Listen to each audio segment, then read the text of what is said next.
So let's start. Lady first. How about starting from Sarah?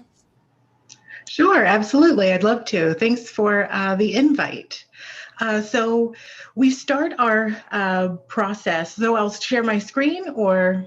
Yes, please. Okay, sure. You can share a screen for your side. All right, let me get this up and running. And we'll start the presentation.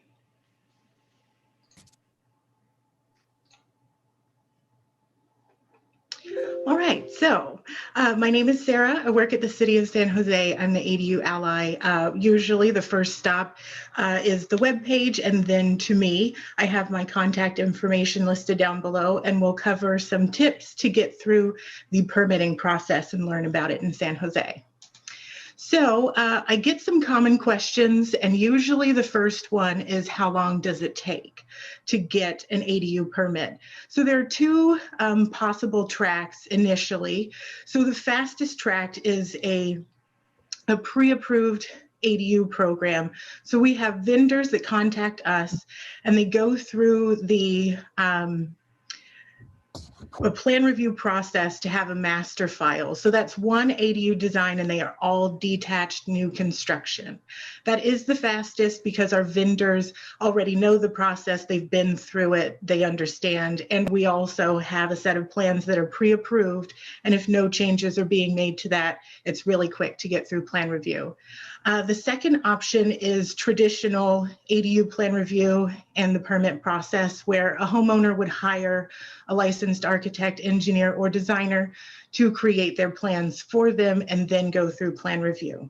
So that takes a little bit longer because there aren't some pre-approved plans in the mix there. So we've covered that topic, and moving on through the rest of the presentation, we'll discuss how to start planning the ADU, what the timeline may be, excuse me, and what do you need in the submittal package, and how much are the ADU permits, and how can you apply for one during shelter in place, which is big on everybody's minds. So the best place to start with the planning and timeline is to visit our web pages. Your pathway to a completed ADU that you will see on the right-hand side. It gives you a flow chart to get through the permitting process. The first step is to look at the ADU permit and plan review process webpage. It has a lot of handouts and information. You'll use the web pages and the bulletins to conduct some property research and learn about the ADU requirements. One of the initial documents for homeowners in particular, or the design professionals who are helping them, is our ADU universal checklist. It does prompt you to visit our online records webpage at sjpermits.org and use the ADU universal checklist. So you'll use SJ Permits to look up the property and look up bits of information that you'll use to answer the questions in the checklist. The first page of the checklist goes a long way to let you know what additional permits or clearances or studies, surveys may be needed for a potential ADU that you propose on your property, such as easements. Easements are areas where you shouldn't and cannot build items. Usually those are found in the title report of the property when it was purchased.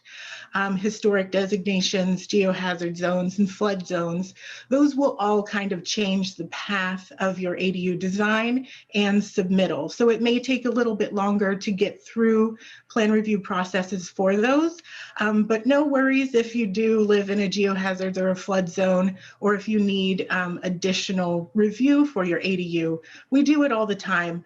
It's just a good step to know that you're becoming aware of your property, what the requirements are, and how to adjust moving forward. And all of this will help you and your design team streamline plan review and get through really quickly. So part of getting through plan review really quickly is providing a complete and accurate submittal package with plans and documents and forms. To prepare the plans, we've already talked about the ADU universal checklist, where you conduct the property research and answer some questions. In that, you'll understand ADU requirements on that property. So that's the first step.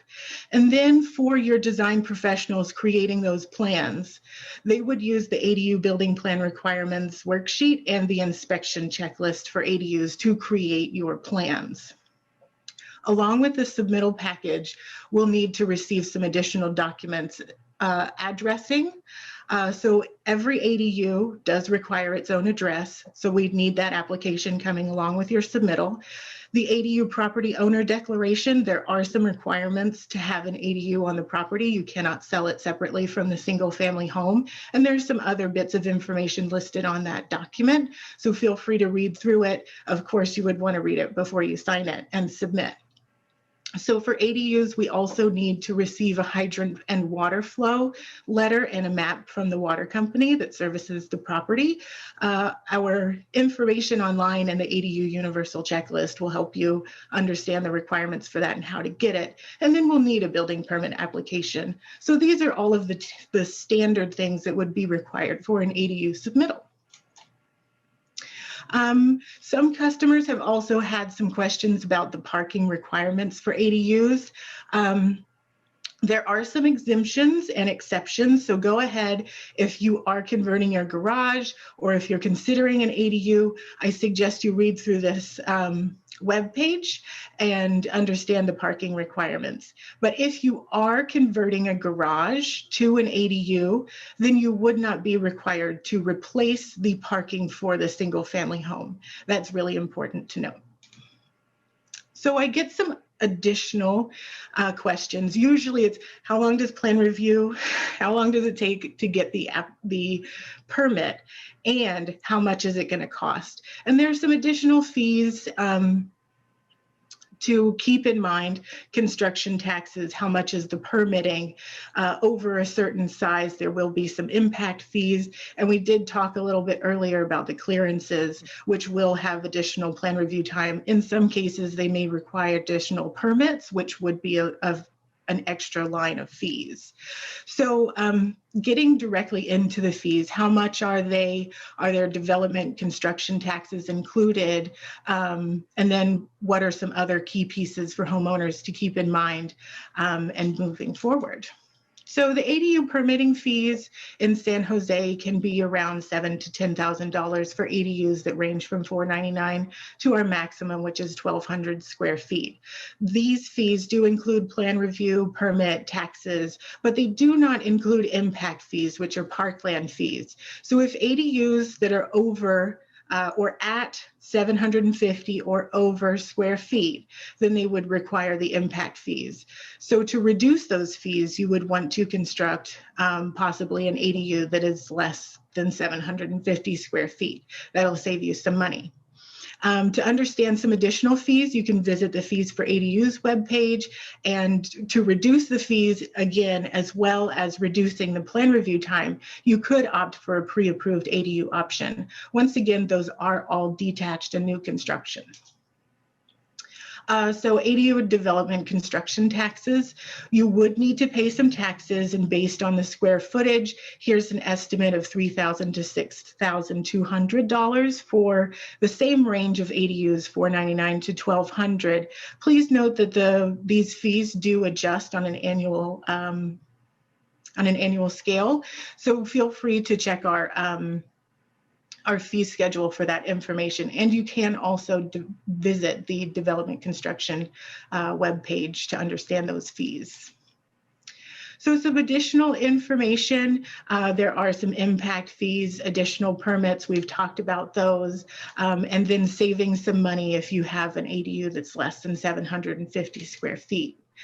So we're talking about those impact fees again. If it's less than 750, you wouldn't be required to pay these fees. But if you want an ADU that is 750 or over, you would need to look at the fees that you may or that you would incur if you built over that. So the parkland fees, an estimate, depending on where the property is in San Jose, you would be expected to pay fees that are $1,700 to $8,900. And the school fees are managed by the individual school districts. While you're looking at SJ permits, you can look up your school district and find their contact information. We do have a school fee document online. It does list their contact information, or you could do just a quick search online for it and contact them to see what the estimated cost would be for an ADU in that area and the size.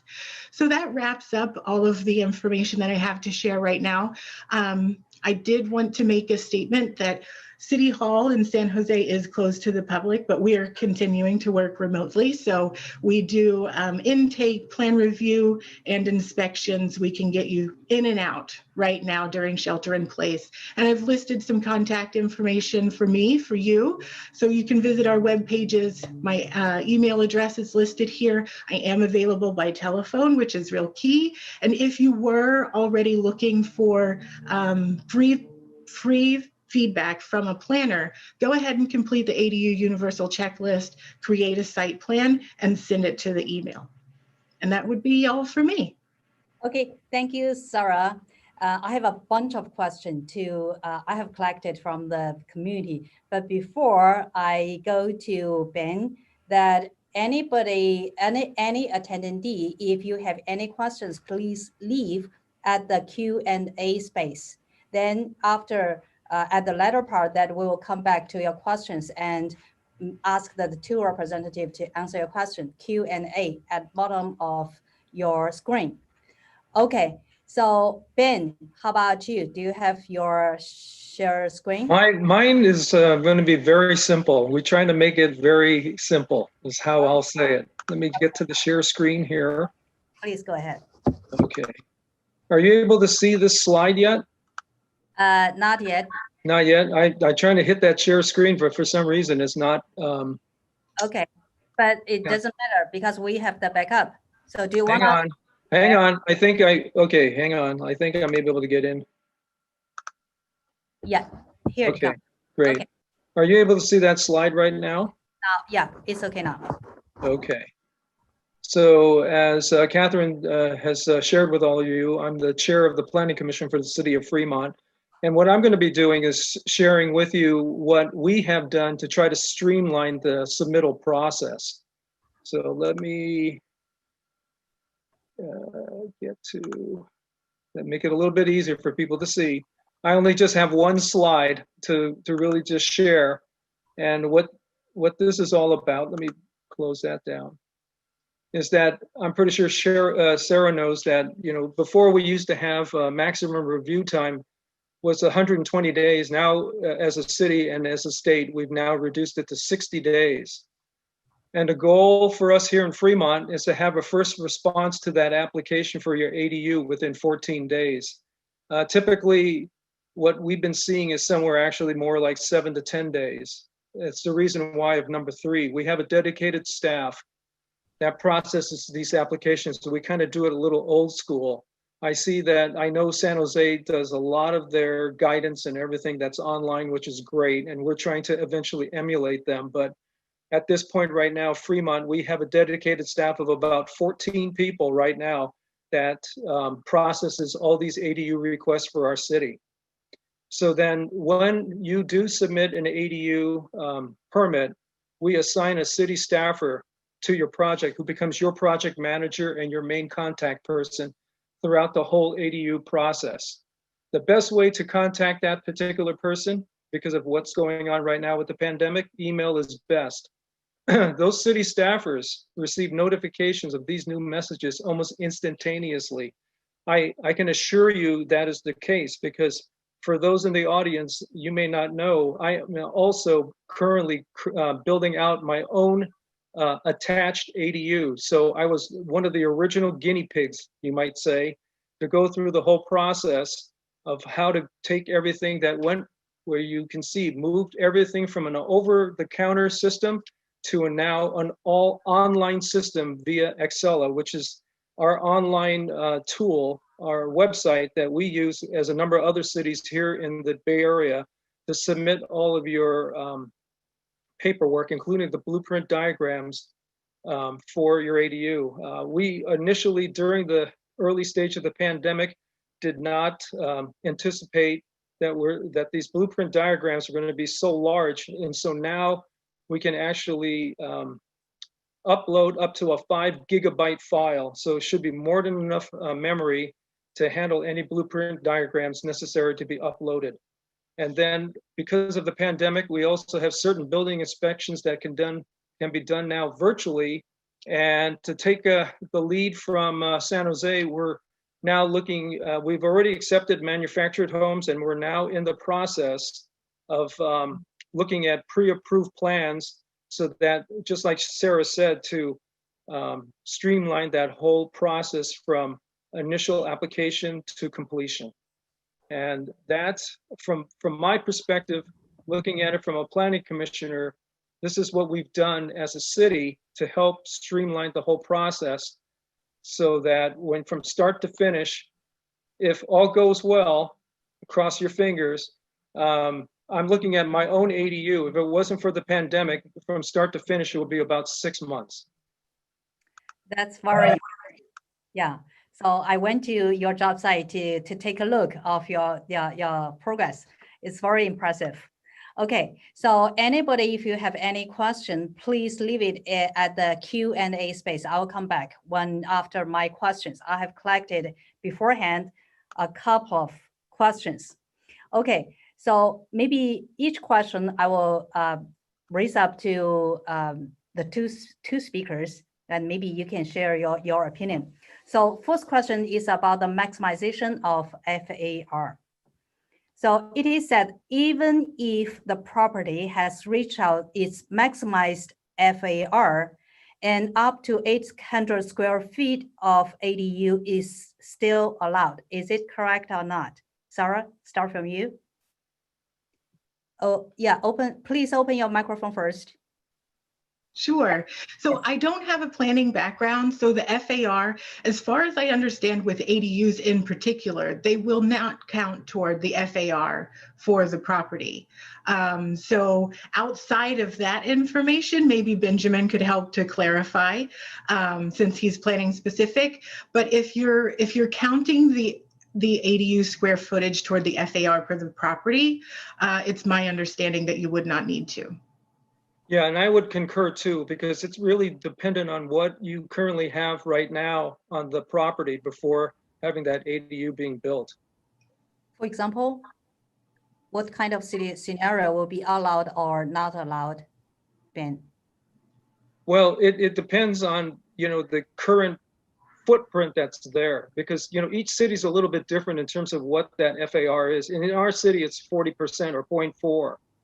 So once you exceed that, then you're going to have a difficulty in order to build anything larger than, whatever that 0.4 is going to allow for your, for your lot size. So say, for instance, if it's 10,000, I'll just use a round number, 10,000 square feet, right? So you can't build anything more than a combined of 4,000 square feet. Okay. Yeah. I understand that for each local city municipal level, the ADU regulations are a little bit different. So if you have your ADU planning at different cities, except for San Jose or Fremont, first to check their website. If there is no information found, that you can email the planning department to have your question raised and try to get their answer first, and then come back to your ADU planning. Okay, yeah. So the following question regarding the maximization of AR is it acceptable? Is it acceptable to the homeowner to apply for ADU together with the main house when they have used out all their maximized FAR? Do you understand? I'm trying to understand the question. They're trying to maximize the FAR with the combined with the main and the ADU. Yes. So it is it is allowed to get one step, or the homeowner has to divide it into 2 steps to maximize their main house first and then apply for extra ADU, or we can apply when they maximize their main house together with the ADU project. If I get the question correctly, I think that the best thing to do is try to do it right the first time. So trying to maximize on that ADU in combination with the main house. I mean, that's what I did. Okay. Because then you just do it right the first time rather than try to do something and change it in between. I'm pretty sure, Sarah, when there's a change, you know, with the plans of an ADU, you almost have to start almost like from scratch. Right, yes, it will extend the plan review time for that. Exactly. Yes, so if this question is coming from a property owner in San Jose, to ask this question and ask for some feedback, you can look at that last slide that I shared, the zoning questions email address. That is a planning specific question email address. You can go ahead and send your question there, but your property does need to be in San Jose. Just wanted to let you know. Okay. Yeah, and here in Fremont, I would definitely strongly suggest contacting any one of our planners in the planning department to give you guidance. Okay, yeah, good. Okay, my second question is, will a second story ADU allowed, and will the second story ADU will go for a public hearing process? I know that both cities allowed, right? Yes, the San Jose does allow two-story ADUs. There are setback requirements in particular for those. I do not believe that it would need to go to a public hearing. In a special circumstance, if I were to guess, it could be a historic property with an attached ADU potentially, because detached ADUs in on historic properties, since they are detached from the single family home, which is the historic piece on that property, then it wouldn't really be associated with it. But that's the one potential that I would see, which is fairly rare. But in that case, if you were to start the conversation in San Jose, it would be the zoning questions email address again. Okay. Yeah, and actually in Fremont, we do not allow two-story ADUs. We have a height restriction so that it forces it to be a one-story. The only time we've ever had a two-story ADU here, it was grandfathered in because it was the original application was done in 2018. So I only know of one ADU in the whole city of Fremont that actually is 2 stories because it was grandfathered in. But moving forward in 2020 to now, it's only going to be 1 story. Oh, okay. Okay. Yeah, good to know.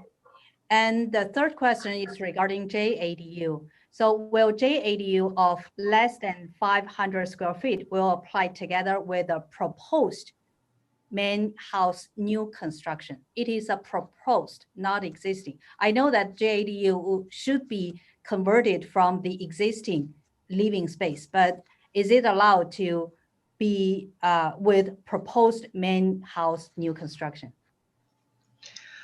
So for the city of San Jose, I would expect it to be the same way across the board. For junior ADUs, it is a requirement to be conversion of existing final square footage.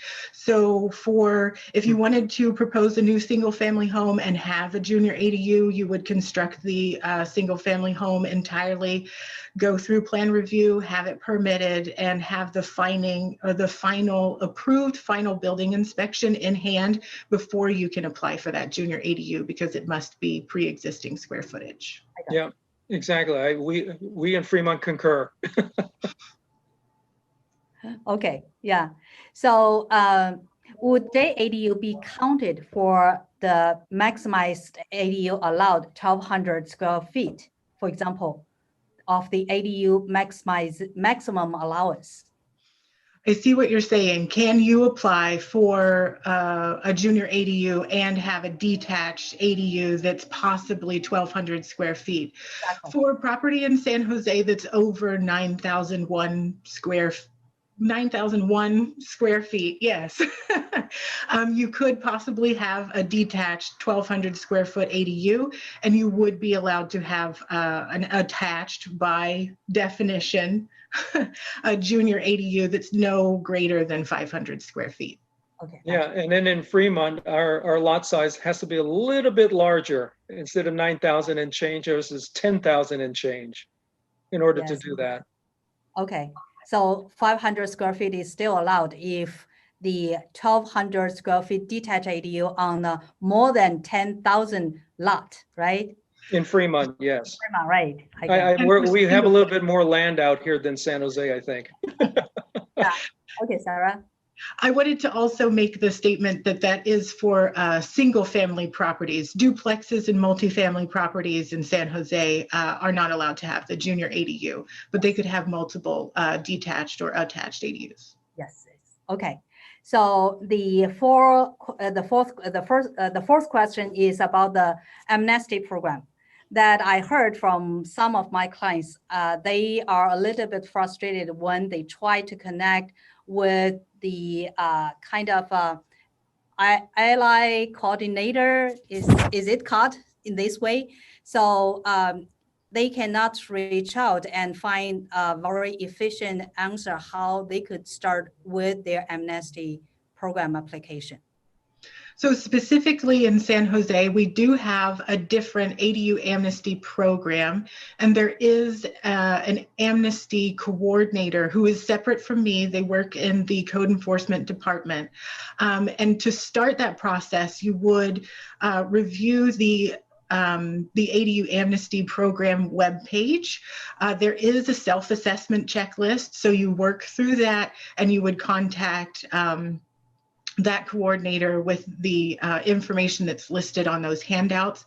If you do have a hard time getting in contact with them, everybody's very impacted right now, and I would imagine that they are also. So you can CC me, which my email is adu.ally@sanjoseca.gov. So I'm the ADU ally. There is a different ADU amnesty coordinator that you would be working with to request amnesty.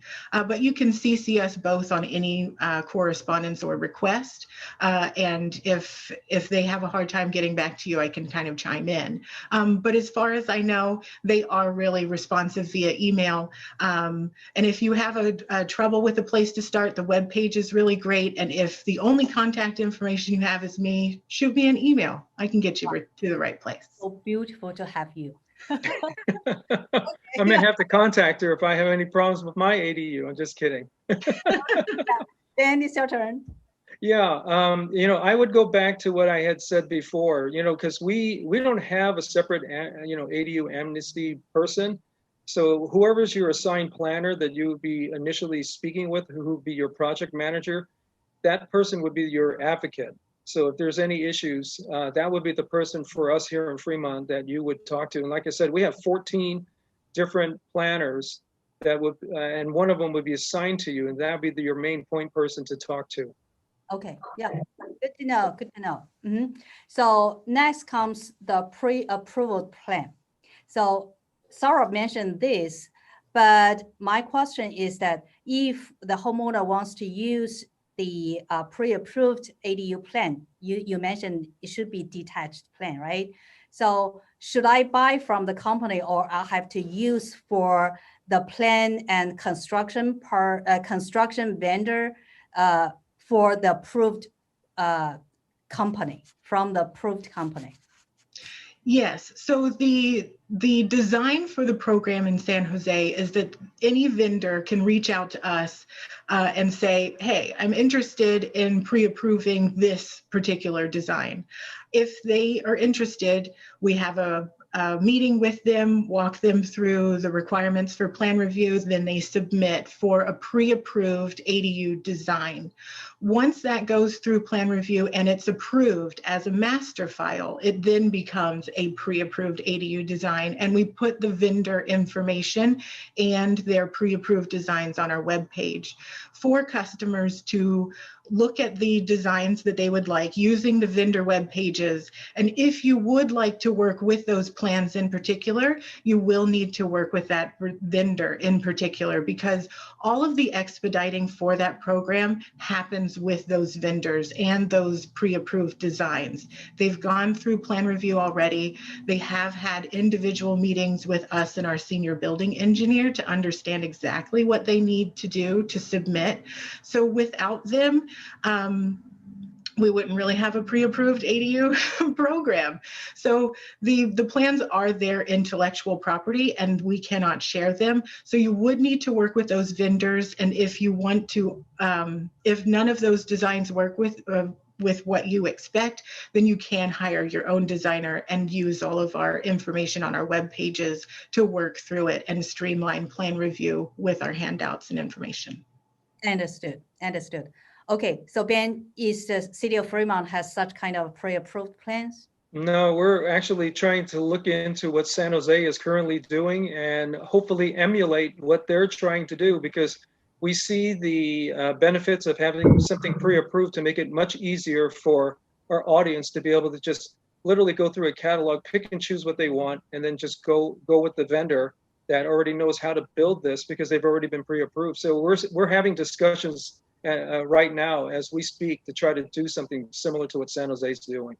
Okay, yeah. Okay, so here comes the ADU Tuesdays. This is prevented by City of San Jose. That what type of projects will be eligible for the ADU Tuesdays in City of San Jose? Are there any conditions? So right now we're unable to offer the ADU Tuesdays.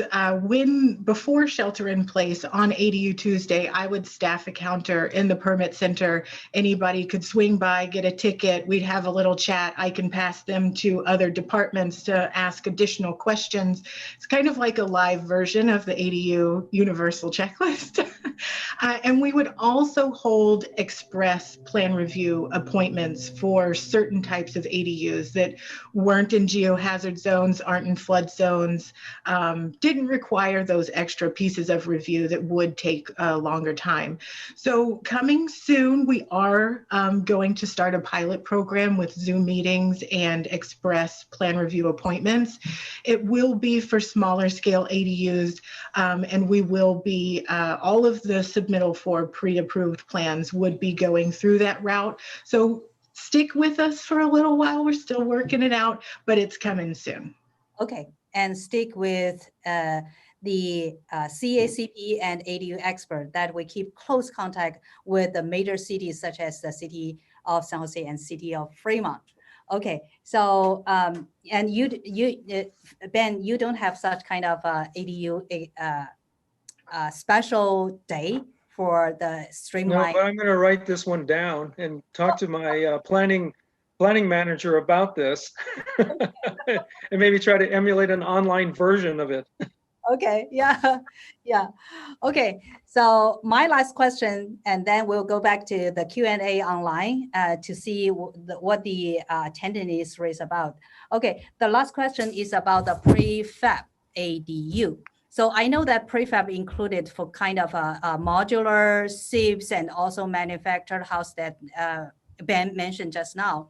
But is it the same application process to get with the stick build ADU application, Sarah?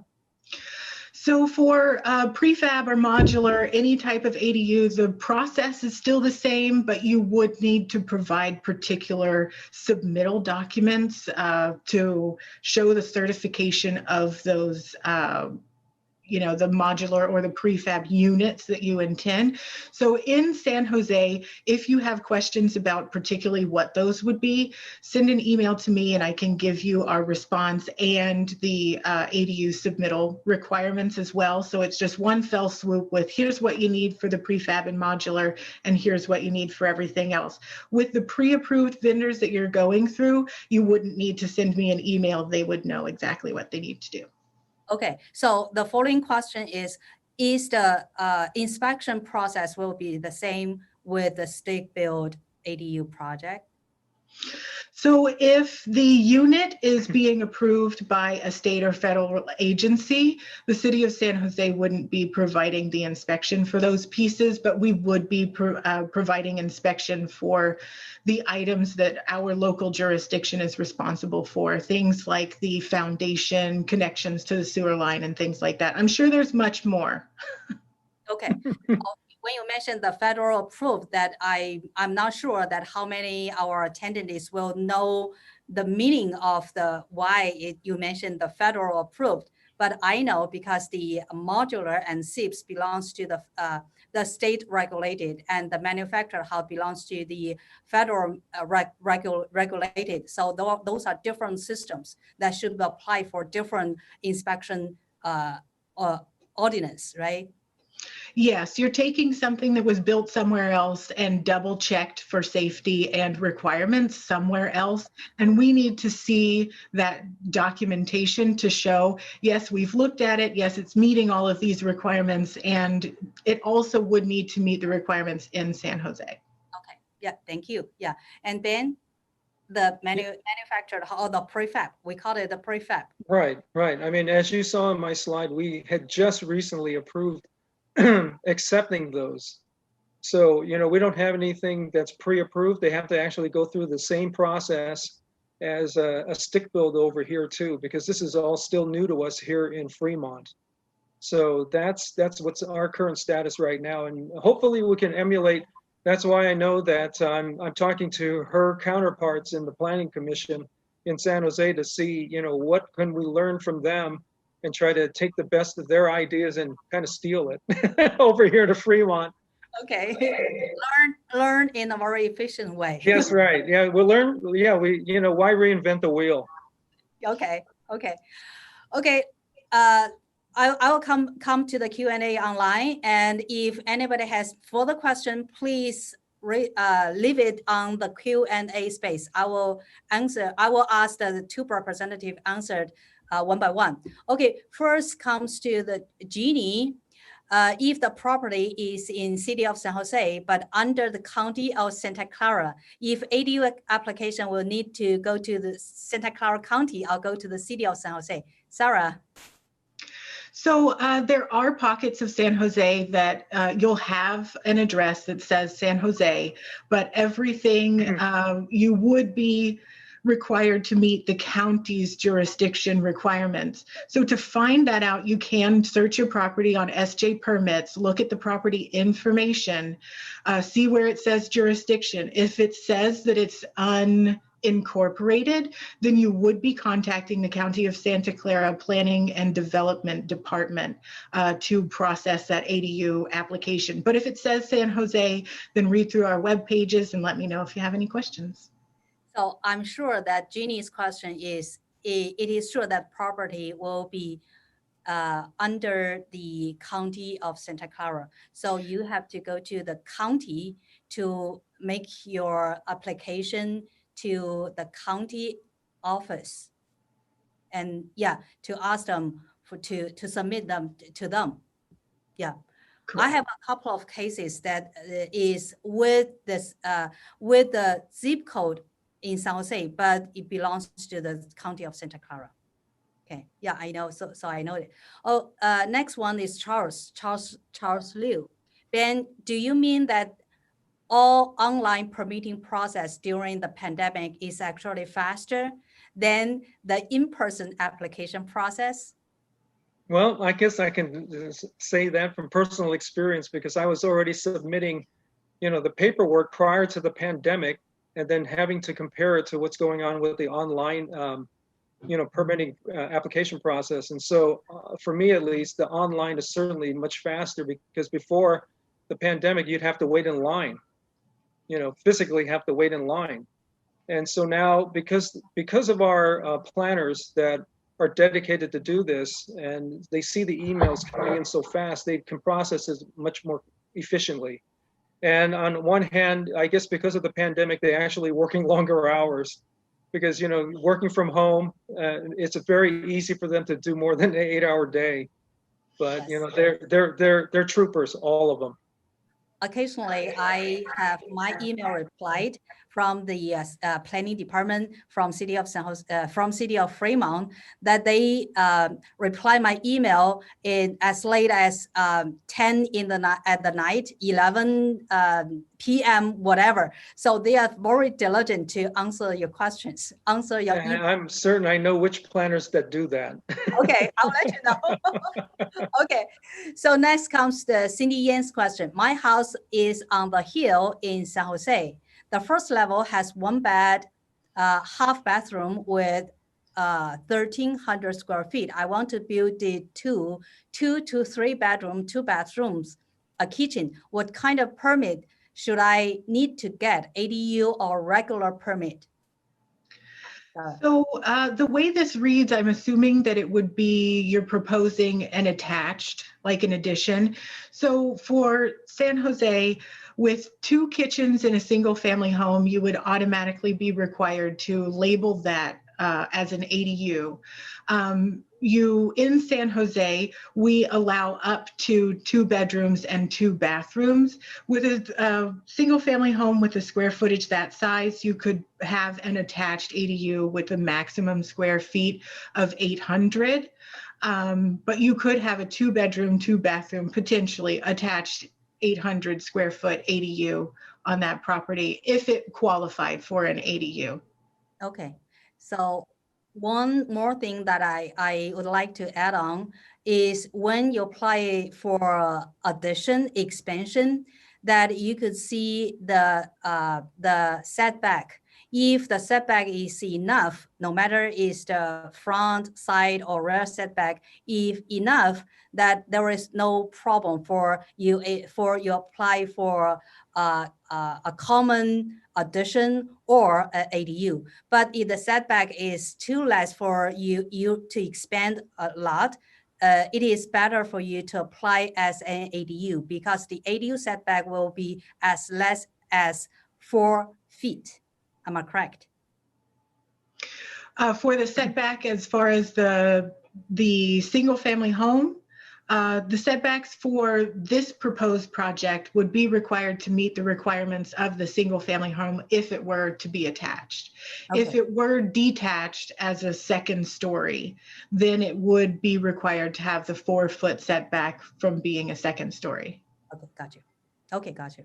Okay, so next comes the question from Maria. Is there a difference from an apartment versus ADU?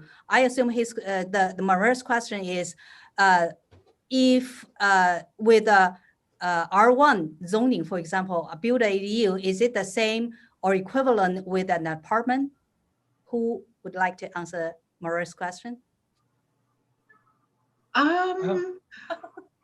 Ben, would you like to take a stab at that? I'm not sure. Yeah, okay, so the question, they're trying to determine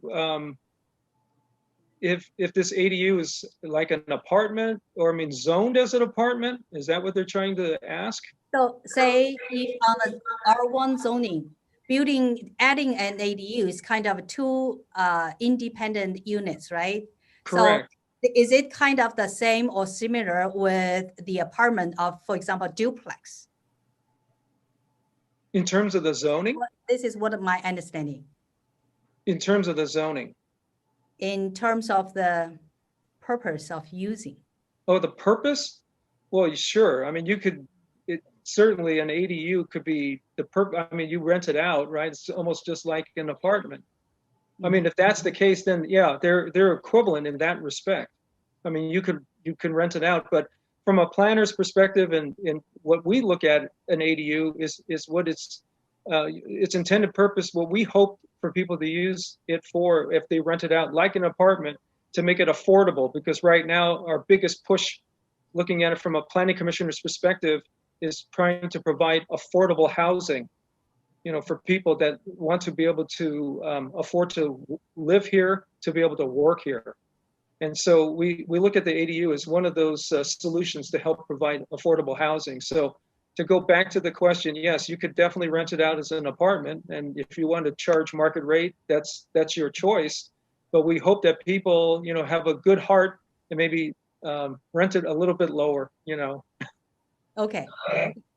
So we comes to Charles another question. There are common ADU pre-approved plans being sold on the web. Can those plans be approved quickly by San Jose or Fremont?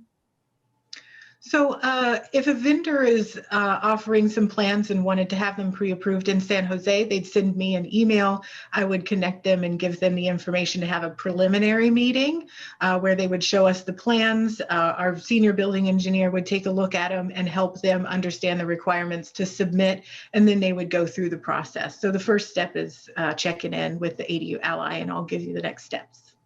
Okay, Ben? Yeah, and here in Fremont, we're still in the early stages of that. So we're actually encouraging vendors like that to submit their information to us, and then we'd take a look at it and see if it makes sense for us to actually put it in our database and pre-approve it. Okay, so now comes the Ali or Ali. Is tiny homes prefabricated units considered ADUs? Hi, Ollie. I've met you in City Hall. I hope you're doing really well. Okay. So yes, tiny home on wheels are available in the city of San Jose. Check out our landing page. There is a permit checklist specifically for that. So fill it out, send it over to the zoning questions email address. If you have some additional questions, you can get started that way. It's the tiny home on wheels permit checklist. But the tiny homes, when we mentioned that it should be less than 400 square feet, right? Yes, maximum 400 square feet, minimum 150, all detached, and they wouldn't need an address like the junior ADU and the ADUs. Okay. Ben, can I skip you from this question? Yes, you can, because we don't have that program. Okay, Wang Xi, what is the maximum number of bedrooms allowed in an ADU? Is there minimum number of bathrooms or kitchens required for an ADU? So the maximum number of bedrooms allowed for ADUs in San Jose is 2, maximum number of bathrooms 2. The requirements for the ADUs is a place to sleep, a kitchen, and a bathroom for the ADUs, and the laundry tray or a standpipe for an automatic clothes washer. Those are the things that I distinguish for ADUs in particular. So yes, I hope that answers. And a quick check with the ADU Universal Checklist, reading through all of that, you'll understand more of the requirements for the kitchen. Okay, so are there any difference in City of Fremont then? No, she articulated the same thing that we currently have. Okay, so another question from Wang Xi. If cities are developing pre-approved ADU plans, then is it possible the manufacturers can prefab the modular ADU unit associated with a pre-approved plan such that no review process is needed? So the site that you're putting a pre-approved or a modular unit on will always need to be considered. And for the city of San Jose, there was a little piece in that I wanted to kind of point out, but I've lost it. I'm sorry. Benjamin, do you have anything to add? No, well, I could tell you right now in Fremont, we're still in the process of having these discussions to try to get it to a point where you are in San Jose. Okay. But I know that to answer that question, just because we pre-approve a vendor and their plan, we still have to go through the permitting process to make sure everything is in place and set on its foundation, make sure the connections are correct. All of those things still have to go through an inspector to make sure that it's all up to code. Okay, so would Wang Xin keep contact with Sarah? Just email her or just make a phone call so that maybe Sarah will find the answer later and give you more detailed information later, okay? And the last one will come to Gary Pan's question. What is tiny home on wheel? Is it like a mobile home trailer? Sarah? It is a smaller scale home having all of the internal parts of the ADU, the kitchen, the bathroom, the laundry tray or the standpipe for the automatic washer. Maybe that isn't applied for the tiny home on wheels. That's why you got to check out the checklist. But essentially, yes, it is a small home that is on wheels. It will always stay on the wheels to be a tiny home on wheels. Once you want to take it off of the wheels and put it onto a permanent foundation, it would be labeled an ADU and you would need to address it and have all of those additional requirements. But Gary, yes, it is essentially a smaller scale home on wheels. Okay, so Sarah, would you take the last minute to share your contact information page to let the audience write down? Yeah, sure. Let me bring back and I'll share my screen once again. So here's all the goody information.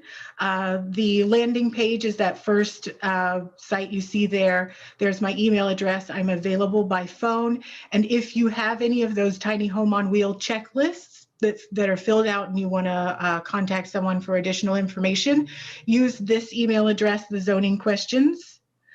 Go ahead and fill out some information. Anything that you give in advance just serves to help them answer your questions a little bit more in detail.